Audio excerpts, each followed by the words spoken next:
Hello, good morning, children. So, today's class we are going to see about biotic factors. So, biotic factors means living organism present in an ecosystem, that is called biotic factors. So, both plants and animals included in biotic factors. So, the interaction between these plants and animals are called biotic factors. There are two types of interaction: positive interaction, negative interaction. Positive interaction. So, both the participating species are benefited. Example, mutualism and commensalism. Um, Interaction between two species of organism in which both are benefited. Example, rhizobium. So rhizobium present in the root nodules of leguminous plants. Both are living symbiotically. So rhizobium traps nitrogen from the atmosphere and fix it as nitrates in the soil. That nitrates was taken by leguminous plants for the preparation of photosynthesis. So like that, in the meantime, rhizobium get food from leguminous plants. So here both the partners are benefited. So that is called positive interaction.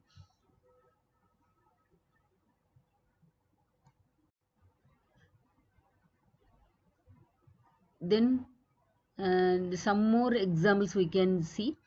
Water fan, that is Azolla, and bacteria Anabana, both are living together. Each one helps with each other.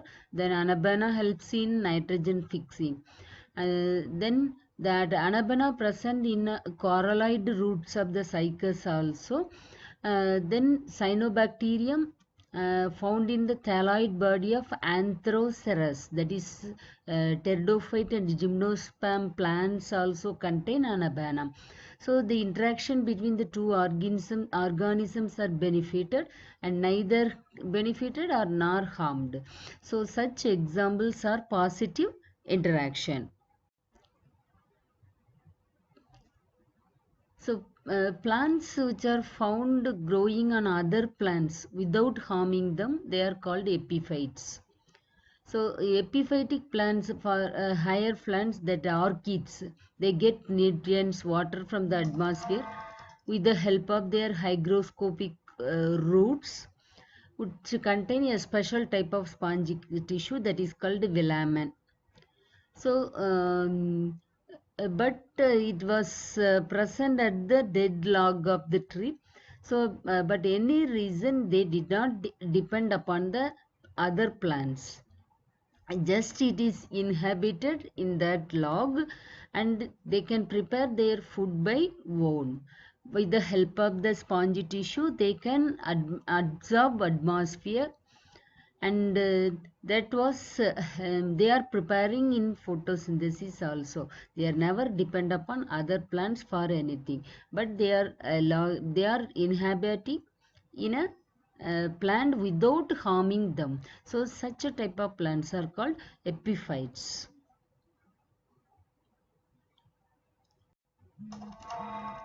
So here epiphytic roots of vanda you can see.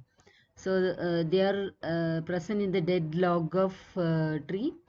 A free hanging hydroscopic roots are found, that is called um, uh, clinging root or aerial absorbing root. It contains a special type of tissue velamen, capability of absorb atmospheric air and water and all.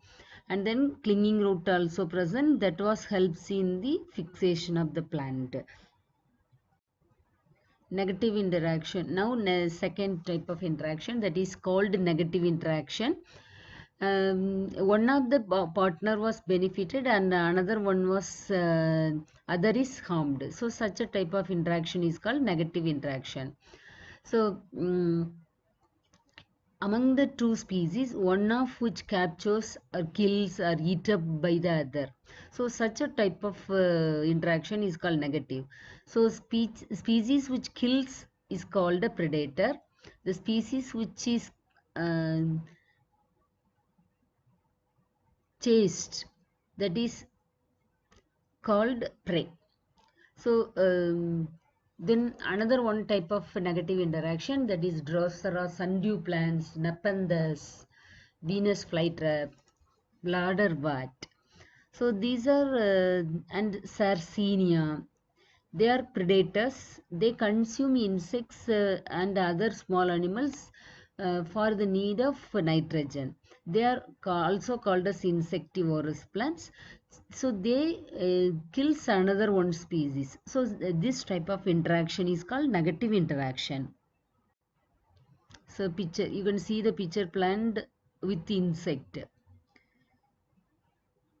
So it has a sensitive hair, and then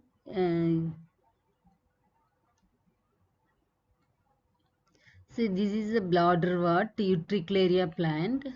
A bladder-like structure was present in the, you can see in the natural form. You can see in the plant itself, it's like a cup-like structure, bladder. So that is called bladder. The mouth of the bladder was given separately. It has a minute hair-like structure, sensitive hair, and a valve. So it attract the colorful, and it attract the insect. If it comes inside, comes nearer to the bladderwort, it create a gummy like substance and make the insect trap inside the bladder. So then inside the bladder, absorptive has also present. So it extract nitrogen from the insects and suck it out and throw it away. So through like that they are absorbing nitrogen. So this is an example for negative interaction because the insect was killed by bladderwort. Then herbivores, they are predators. They are destroying plants, and then annuals, perennial shrub trees, etc. Then 25% of insects are also called phytophagus because they feed on the plants, plant other parts of the plant itself. So in order to avoid the predators, the plants have some defensive mechanism. They can be protected from the predations. They have a special mechanism. For example, Calotropis plant. They are producing a highly poisonous substance.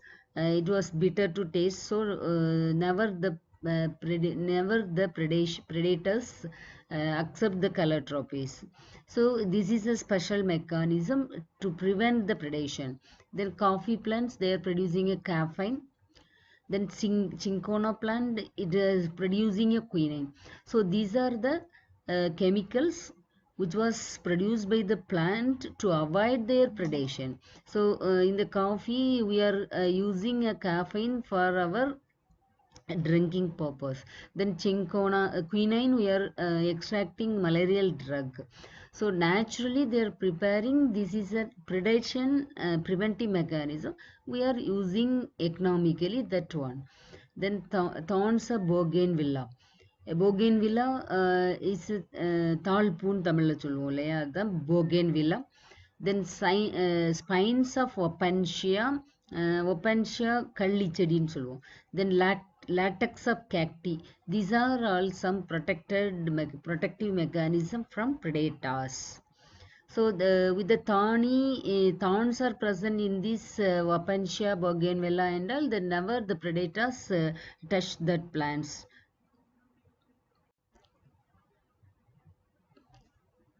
So plants which are found growing on other plants without harming them, they are called epiphytes. So epiphytic plants, for higher plants, that orchids, they get nutrients, water from the atmosphere with the help of their hygroscopic roots, which contain a special type of spongy tissue that is called velamen. So but it was present at the dead log of the tree. So but any reason they did not so the interaction between these plants and animals are called biotic factors. There are two types of interaction: positive interaction, negative interaction.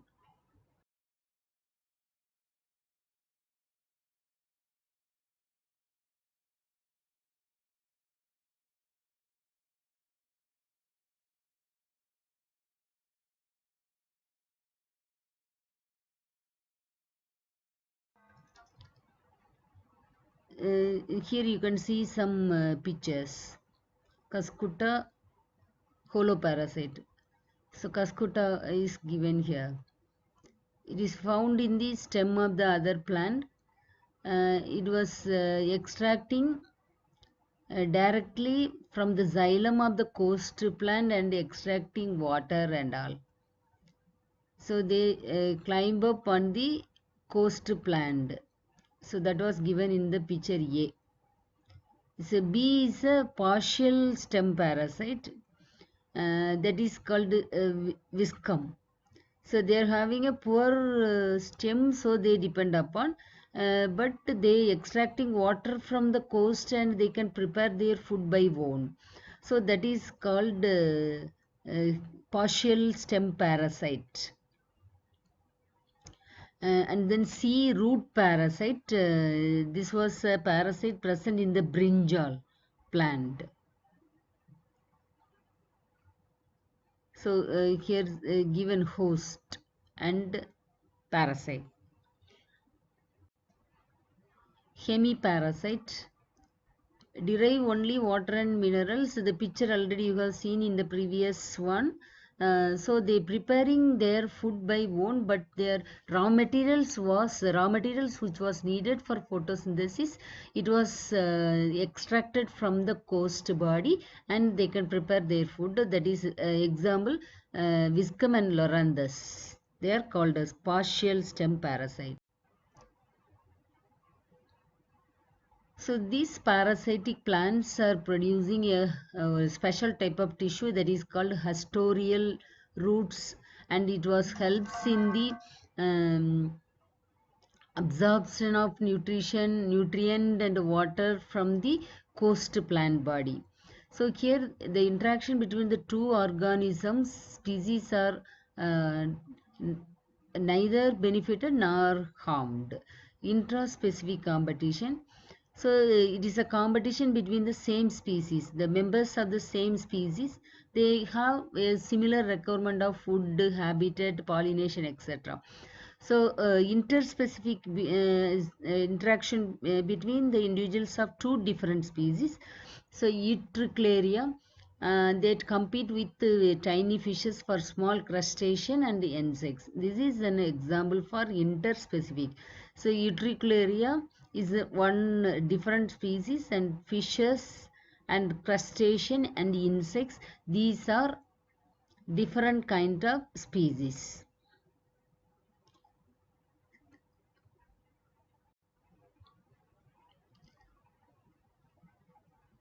Emensalism. So it is an interspecific interaction. One species inhibited and the other species is neither benefited nor harmed. Inhibition is this achieved by a secretion of certain chemicals that is called allelobadic amenasalism is called antibiosis. So through the antibiosis only we are getting many drugs. The first drug was derived from the Penicillium notatum. So this is a kind of emensalism. It was a best example for emensalism. They are producing a chemicals that is called inhibition of the other species. Inhibition. It prevents the other species living along with them. So that property we are using to kill the bacteria and preparing antibiotics through the Penicillium notatum. Interspecific interaction. It's a living organism. It's modify its form, appearance, structure or behavior, looking like another living organism as a self-defense. For example, floral mimicry, usually inviting pollinators like animals. Mimicry is often protective.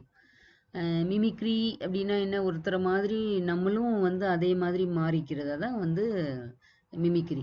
Ophrys an orchid. It's an orchid plant that flowers look like a female insect to attract a male insect. So they are called as floral mimicry. Carassium morosus, stick insect. It's a protective. It is usually inhabit on the branches of the tree. So it is mimic like a stick. It's a protective mimicry. Phylum Frontosum. It's a leaf insect. So this is also protective mimicry. Phylum Frontosum. It's a leaf insect. So the wings are like a leaf. So this is a mimicry. So the which was depend upon the leaf insect as a food. They cannot differentiate this is leaf, this is a leaf insect. So that they are mimic like leaf, like stick insect.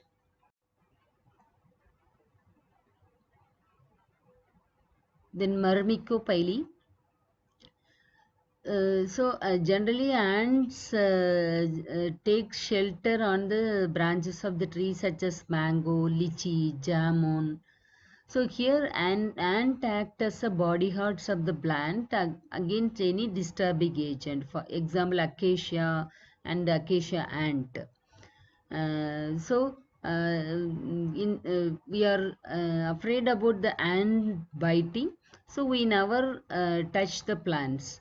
So like that, both are living together. So co-evolution. So here the interaction between the organism and continuous generations. So the reciprocal changes also happen genetic and morphological character of both organism, both the species. So this type of co-evolution is called co-evolution. Example, corolla length. Corolla, you know, the proboscis length of the butterfly and moth. Both are constantly depend upon one another, and genetic and morphological characters also changes according to that. Proboscis means that sucking honey through the proboscis. Like a உறிஞ்சுக்குழல், அது straw மாதிரி இருக்கும். It was present in the butterfly and moth. So according to the length of the corolla, the size of the proboscis also change in continuous generations.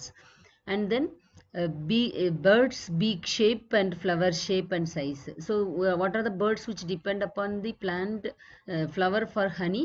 There also the beak also, shape of the beak also change constantly according to the plant modification. So this is called co-evolution. So the evolution was happen in both the species, which one depend with each other. So Myrmecopyle ant present